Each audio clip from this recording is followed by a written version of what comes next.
Some of you may remember the incident up in Oregon. The Bundy militia went up to Oregon and occupied a federal wildlife reserve office for a number of weeks. And state and federal police arrested them and killed one. We don't hear a lot about that anymore. My producer believed because the guy that was killed was a white man and not a black one. Had he been black, it'd be all over the news, according to James, my producer. The Oregonian came out with results of an investigation on the killing earlier this month. The article was titled, What Lavoy Finicum Shooting Investigation Found. My guest, I'm Skyping with my friend James Lancia. He's back. He's the author of Downtown White Police. He's a former police officer from Bridgeport, Connecticut, and he is not satisfied with the outcome of the investigation. Remind the audience of what happened up in Oregon and tell us what you thought about the situation. All right. Well, first of all, I'll let the audience know that I'm a retired cop. I got a lot of experience. I've worked with the FBI, some of the other government agencies. I've done raids. I've been in many, close to thousands of near-death experiences and lethal force experiences where I could have used force. I mean, I do have an expert opinion on this and some of the procedures. The politics of what happened there, I don't want to get in because that always muddies the water. I want to look at it from a law enforcer's point of view. A law enforcement officer should never use politics and how he enforces the law. Okay, everyone should be treated equally when enforcing the law, and you should not be a puppet of politicians or any one political party. Yeah. So what I'm going to do is point out a lot of the red flags, bad procedures, and outright criminal behavior by the Oregon State Police and the FBI SWAT team. Oh, okay. First of all, I got some notes here. I'd like to go in chronological order. First of all, Lavoy, let's call him Lavoy so we can humanize him. He was not a violent criminal. He did not commit a violent felony.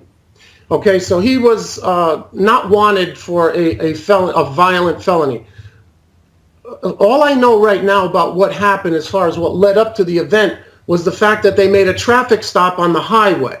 Now, if it was a traffic stop for whatever reason, the police officers never approached the vehicle. That's red flag number one. Why didn't they approach the vehicle? You see, what's very important right now and compelling is the cell phone footage from the occupants of the car. The cell phone footage shows that Lavoy Finicum stopped his vehicle and complied. There was officers speaking from, I don't know, what sounded like 100 feet away from the woods, and they were asking him to get out of the car. That's not normal police procedure. If you approach a vehicle, when you pull a vehicle over for a traffic violation or anything else, you approach the vehicle, period. You don't hide in the woods and tell a guy to come out of the car with his hands up. Okay? From the beginning, these officers and these FBI agents were hiding behind their vehicles as if he was a dangerous felon.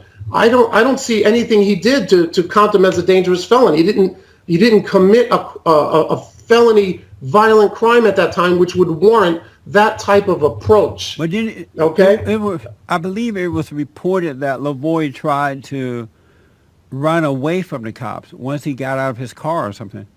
Is that true? According to the footage, I sent James a copy of what I've seen. Yeah. The cell phone footage shows Lavoy Finicum with his hands out of the car talking to officers, and they were telling him to get out of the car. They had lasers pointed at them. Okay? And he didn't want to get out of the car because for some reason. Now, I'm not saying that's a wise thing to do. It's not. Okay? But the officers never approached the vehicle to tell him what he did wrong or to try to make an arrest. When he did take off, and he did, I can hear shots being fired at him from the police on the cell phone footage. Now, right there, again, a cop should not be firing at a fleeing vehicle that is not a dangerous felon, and they knew the identity of Lavoy Finicum. They could have, if they wanted him, they could have stopped him a little farther down the road. You can't shoot at every vehicle that takes off on you. This isn't the Wild West. I'm sorry, whether you're out in Oregon or not. He was not violent, and he posed no danger to anyone. And here's another thing people say, oh, he was known to be armed. Yeah, he was known to be armed, just like a lot of American citizens are known to be armed because they have a legal right to be armed, right. And especially the ones with permits and legal gun owners. So we can't criminalize legal gun ownership by saying, well, he had a gun, legal or not. And, you know, and the cops can't always say that they felt they were in danger because someone's armed. That means every American citizen is open season for any yahoo that wants to shoot them who feels like they're in danger. All right, so he took off. Okay, now we got footage from the FBI also, and it's synchronized with this cell phone footage from the girl in the car, Cox, I think her name was. Yes. Okay, now, first the shots fired at the fleeing vehicle. Not a good idea. He told the Oregon State Police that he was going to the sheriff's office. So they knew his destination. All they had to do was follow him to the sheriff's office. Here's a point I wanted to make. Remember the O.J. Simpson fiasco, Jesse? Right. They followed him all over Los Angeles without firing a shot or setting up a roadblock. They followed him to his house.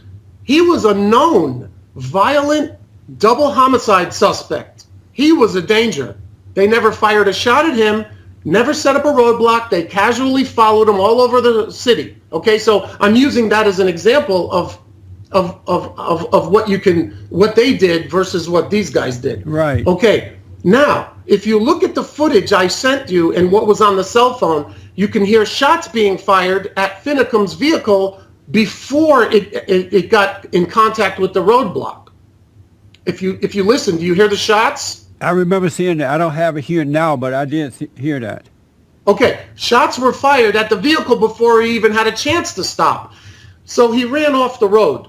Now, I'm not excusing everything he did, but I'm trying to say that this is the result of a militarized police operation, which is what I talk about in my book. Now, I'm going to criticize this because they were wrong. See, I don't like criticizing inner city street cops making split-second decisions on situations that they're called to in order to bring peace. Right. You see, so it's very different. These guys had time to set it up. They had time to plan it. So there really shouldn't be any split-second decisions made here. There were wrong decisions made, and they were pre-planned. So, Jim, let me ask, why did Lavoy not allow himself to be arrested, but instead said that he was going to the sheriff's office? Was that a mistake on his part?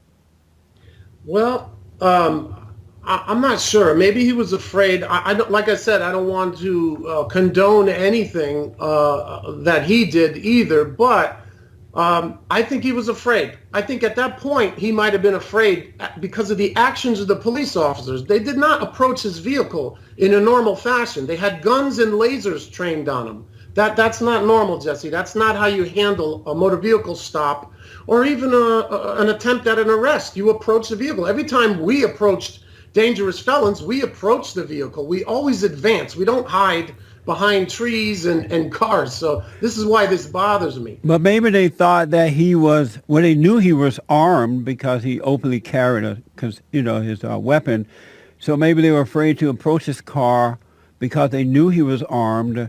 And the fact that he refused to get out of the car or follow their instructions, instead saying that he was going to the sheriff's office, maybe that's why they didn't approach the car. Well, like I was saying, he had a fear for his own reason, the way the cops were acting, and they did fire at his car when he took off. So I'm not condoning either side, but I'm showing what happens when police use the wrong tactics in this type of militarized tactics. Now, here's what's wrong otherwise, Jesse. They knew he was armed, but any legal gun owner is armed. So you can't treat every legal gun owner like a criminal just because he has a potential to use his gun. It's just not how cops are trained. And if a cop is too afraid to approach an armed man, he shouldn't be a cop. I mean, I've disarmed many people. I've disarmed armed robbers while they're robbing liquor stores. I mean, that's in my book. That's verified by my fellow officers. Right. So you're talking to a guy that knows how to be a cop. If these guys are going to have SWAT teams and everything else, and they're still afraid to approach a guy, remember, Lavoy Finicum was not a violent offender. He did not commit a felony, a violent felony. Just because he was armed doesn't give the cops a right to shoot at him or to train their lasers on him or to treat him like he's an armed suspect. Look at the Black Panther march in Texas. Last year? They marched with AR-15s in the middle of the street yelling, kill the pigs, kill crackers. The cops didn't do anything. Yeah, to me, that. that seemed like a lot more of a threat than Lavoy Finicum saying, I'm going to the sheriff's office, you could meet me there. If they wanted to arrest him for something, they could have arrested him at a sheriff's office. Why would the cops there in Oregon want to kill him? I don't know. But I think it's an overly political situation. I think the governor and the federal government have a lot more in mind than just trying to keep the peace. It sounds to me, like I said, I didn't want to get into my political views, but it's a political thing. I think they wanted to make an example out of him. And it's not the first time the feds or state police or any militarized police department has used this type of force. Many mistakes are made every year, Jesse. Innocent people are killed, wrong houses are entered, and innocent people are hurt or killed. This happens a lot. I mean, look at the heavy-handed approach at Waco. I mean, that was federal. They could have arrested David Koresh outside, but they chose to storm the house with tanks and armed goons. So let me ask. This is what happens when they overstep their grounds. Here's another thing, Jesse. There's armed jihadist Muslim camps all over the United States. They are fully aware of where they are. Why don't they use this type of overwhelming force to arrest these people who are an actual danger to U.S. citizens? You see, Jesse? Yes. It's just they use this type of force for political ends. And it does seem a little easy to use it on a white guy. If you had a film of a black suspect with his hands up, whether he was innocent or not, everybody would have been up in arms. But so let me ask, Jim, do you believe that this was recklessness, or was it or were they trying to make a statement? I think it was a reckless attempt at trying to make a statement. Because here's the other thing, Jesse. The FBI has some of the most advanced equipment in the world. They use grainy film from some drone or helicopter. I don't know what it was, but all the information is redacted. There's no sound. It's very grainy. And all those federal agents in that SWAT team they had all had helmet cams. Where's the footage to those helmet cams that everybody wants to see so much happen to law enforcement? We don't see that footage, okay? And they also, where's the dash cam footage of all these vehicles? They don't want to show you. And here's another thing, Jesse. They reportedly fired they said they fired 3 shots. The private autopsy says nine bullet wounds. Then you have an FBI agent who already lied and said he didn't fire in. He said that he didn't fire shots, but he did. Even OSP says they were picking up casings. That's tampering with evidence. The FBI tampered with evidence at the scene, okay?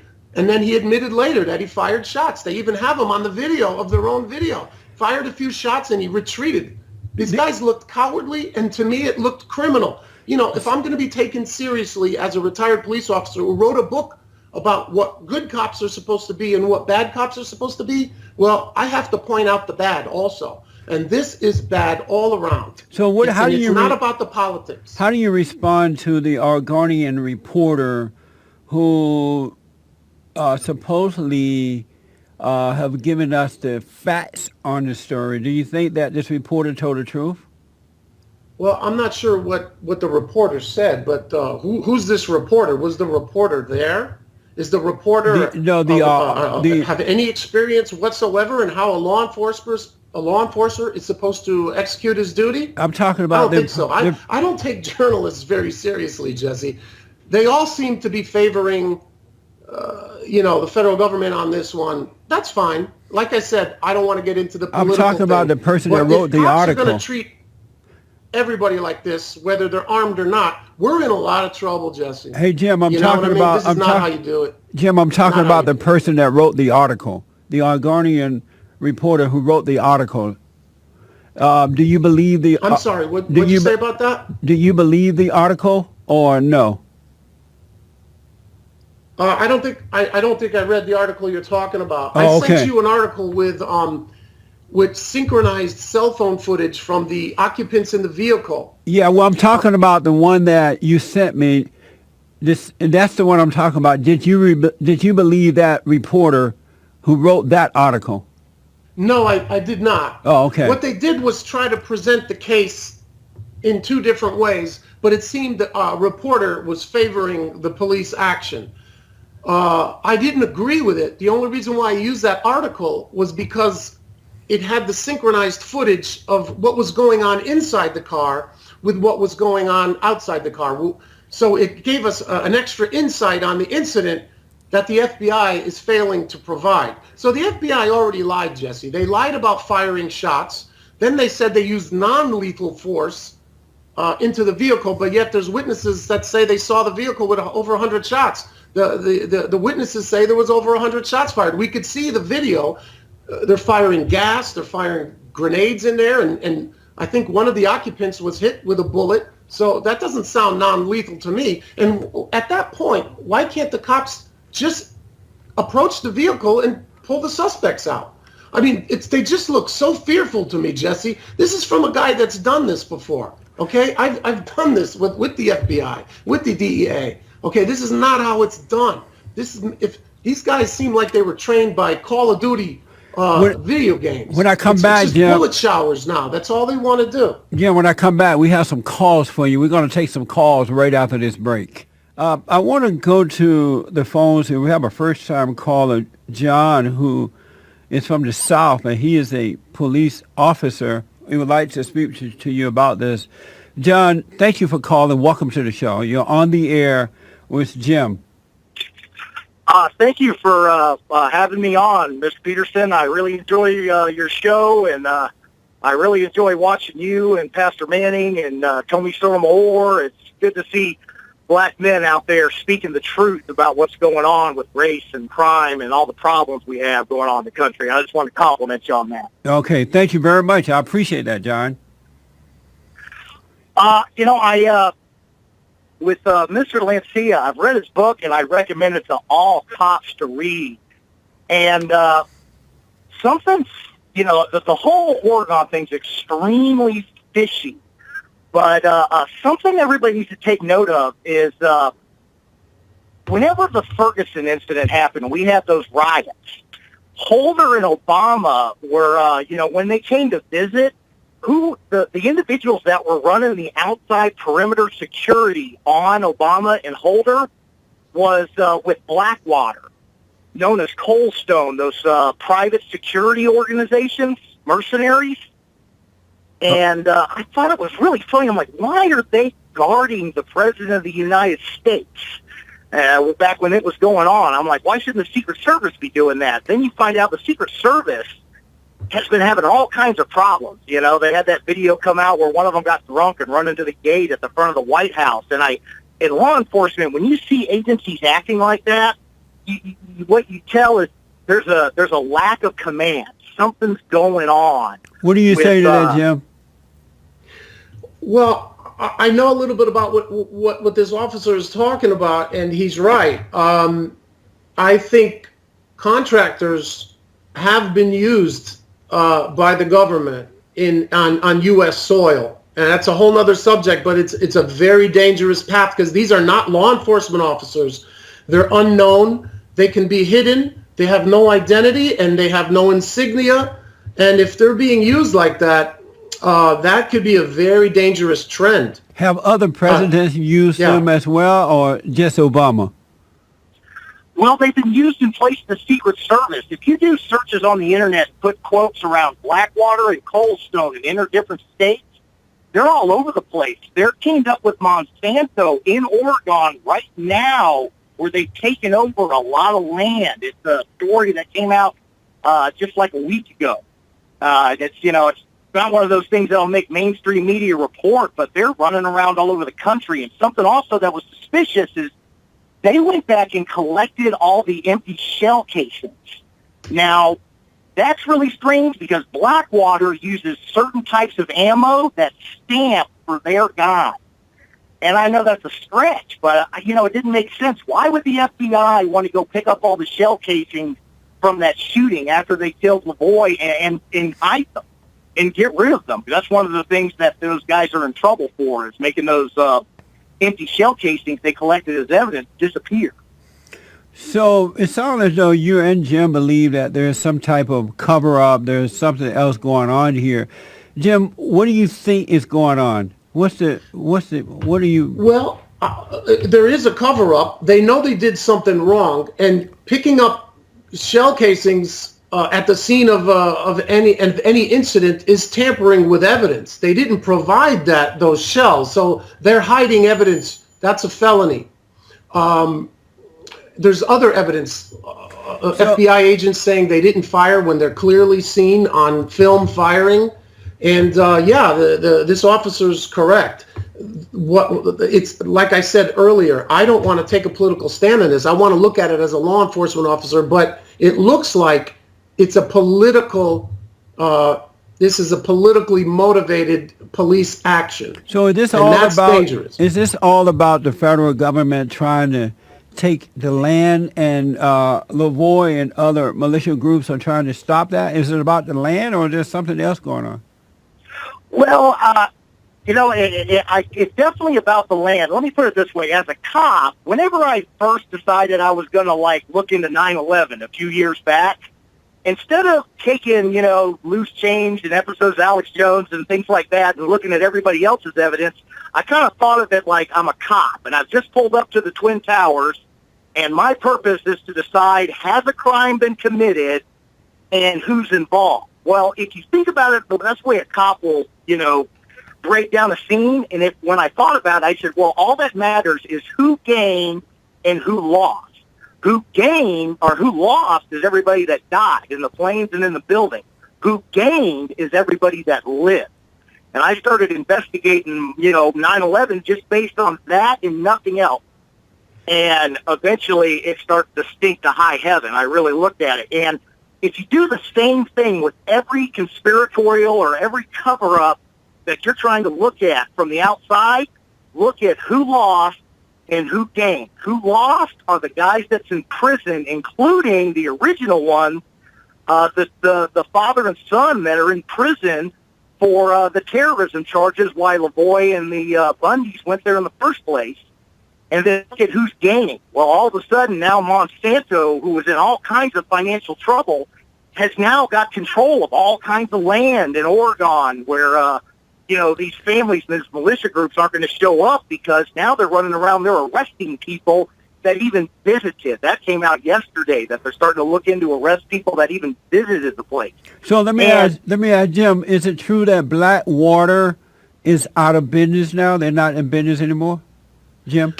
I don't think they're out of business. I think they changed their name because they had a lot of problems with how they were handling things in the Middle East over there. Right. But they're still active, and I wouldn't put it past the government to use them on U.S. soil. I don't have a lot of proof of that, but I wouldn't put it past them. I mean, CIA, those guys can do whatever they want. They could use them in any way or any capacity they want. I think it's something that Americans really should look into. And it would be an atrocity. It would be a treason if they did use mercenaries like that on U.S. soil. Let me take a quick break. John, I want to ask you one more question about the Muslim camps in the USA, or training camps in the USA. So, John, you had a question for Jim about the Muslim camps in the USA that Jim mentioned. Is that right? Yes. I was wondering if he had heard any of his other cop guys talking about how organizations like CHAIR and Muslims of America, which are two Muslim Brotherhood affiliated They've been under organizations. They've been investigated for terrorism plots constantly. I found out pretty much nationwide, they're the ones that are choosing the instructors.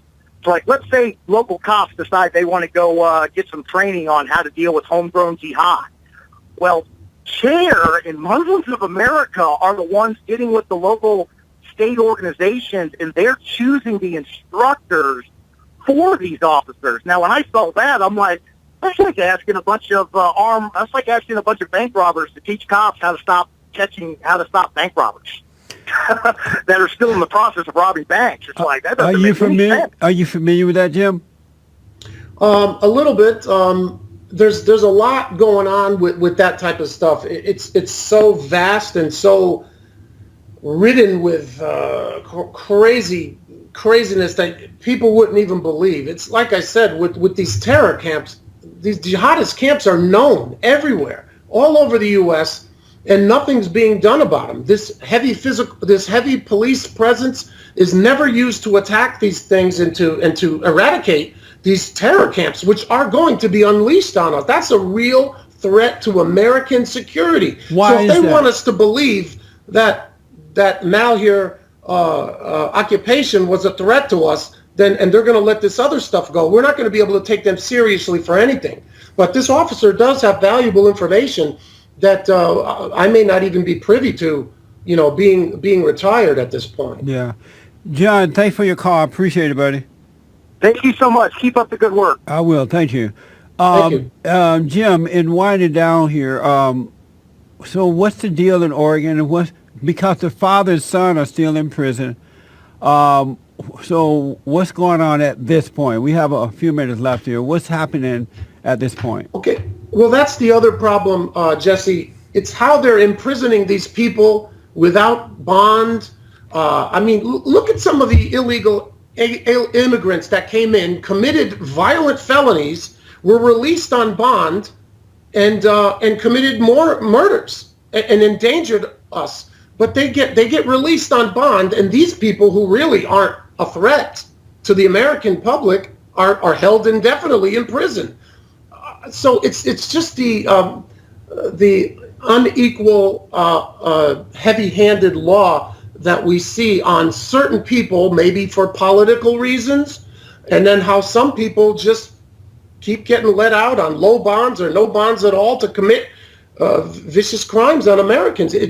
Americans are going to start looking at that and saying, wait a minute now, politics aside, race aside, it's not even a race thing at this point right now. This is political. And it just shows that if you have a political stand or disagree, you may be treated more harshly than a violent criminal would.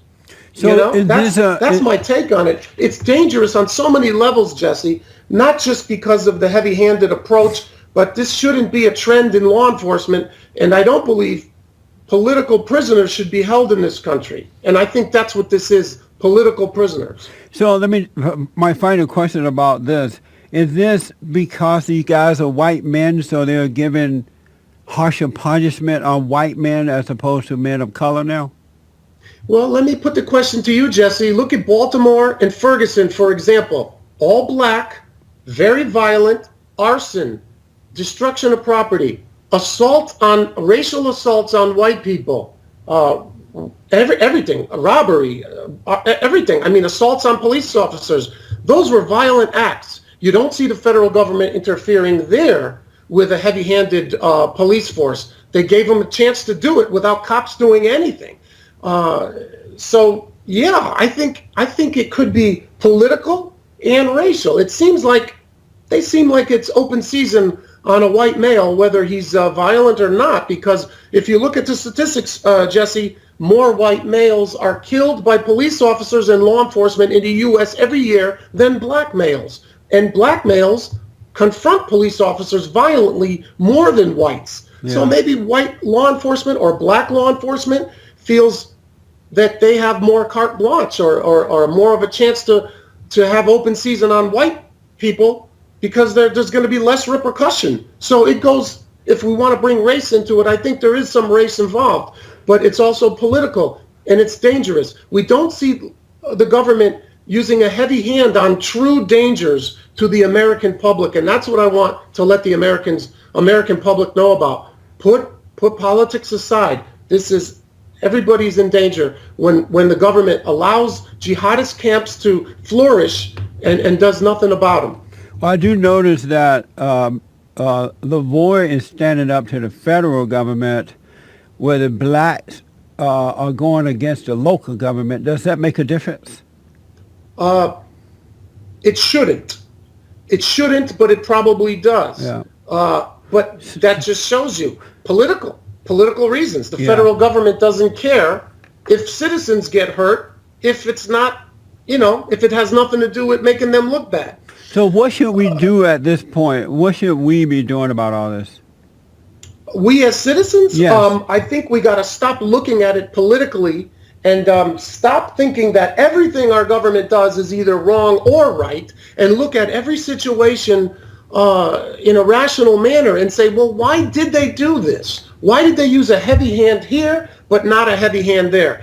Because I think everybody needs to know that law enforcement and justice is going to be meted out equally to everybody, regardless of race and in proportion to the crime. If you're violent, you got to expect to have violence used. If you're nonviolent, you shouldn't have to expect law enforcement to use violence on you. Yeah. Well, James Lasson, thank you so much. The book is Downtown White People. You can get it, Downtown White People. Downtown White Police. You can get it on Amazon and other bookstores, right, Jim? That's right. Thank you very much, Jesse. I appreciate it. I hope to see you again soon. You will, man. Thank you so much. Have a good day, Jim. Take care. You too, brother. All right, buddy. Back in a moment, folks.